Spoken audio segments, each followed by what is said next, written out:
US and Asian equity markets fell on Friday, ending the month with 3 consecutive weeks of falls. Markets don't seem to be taking too much notice of some of the positive news that is coming out at the moment. Of the companies that have announced their earnings results on the S&P 500 since early January, 80% have beaten market expectations.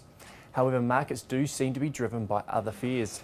Specifically, what is happening with the US bank regulations, the potential for some cooling off in China, as well as what is happening in Europe in terms of both Portugal and Greece.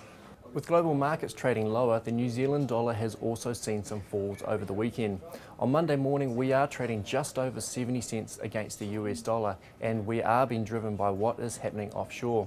This comes despite some positive news coming out of the US, where data showed on Friday that the US economy expanded by 5.7% in the last quarter of 2009.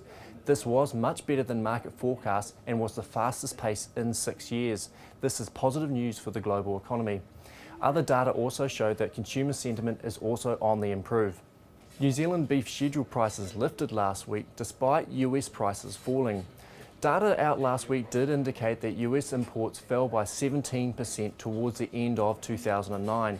Tough weather conditions and lower supply from this part of the world has meant that US prices have lifted to very high levels for this time of year. Slaughter in the US is starting to come back on board, and this will likely take the squeeze out of the market in time.